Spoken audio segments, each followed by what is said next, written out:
Lecture I'm going to discuss about how to perform if then in SQL SELECT statement. So here I'm using the table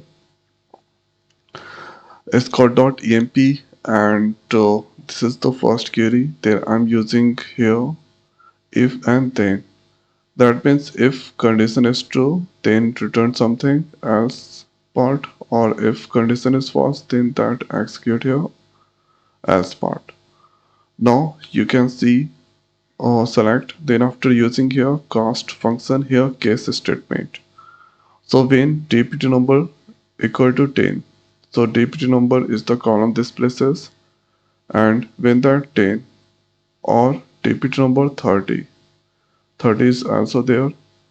So or operator, if any condition is true, then that here return this true part, and here obviously this condition is true 10 and 30, then that return here new column that create, and there that return 1.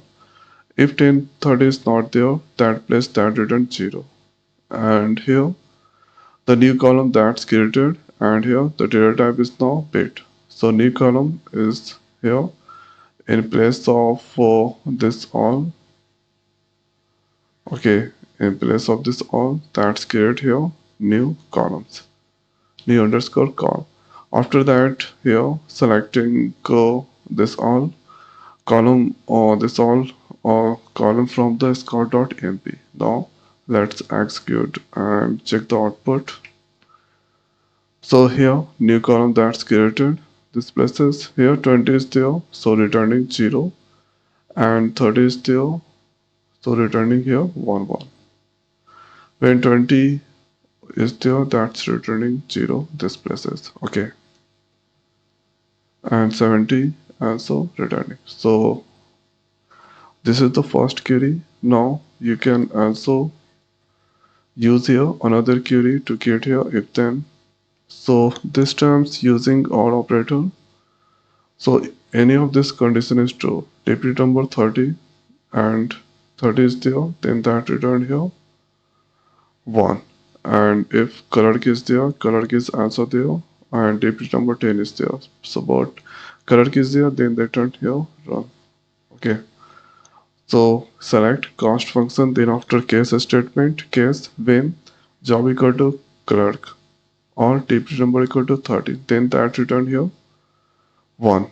If that not true, then that return 0, and end answer. This is data type bit new column that's create, and here with all the column from score.empt. Okay, so this is here alias of this one. Now let's run this query. So here you can see color here dpt number this places is now job is now clerk, so that 1 returning, but dpt number 20 is there. So one condition is true, so that here this is returning 1. Okay, and 30 is there, that's returning. Thereafter or this place 30 is there, and this place 10 is there, but here you can see on this place is 10 is there, this is returning 0, 30 is 30, 20 is there, this place, but job is now correct. Okay, so with the help of this query, we can perform here if then in SQL selected statement. So if then that return, check the condition. If condition is true, then or true part execute. If the false, then false part that execute. So I hope guys this video is helpful for you. So now this video is over. So thanks for watching. See you next video. Thank you.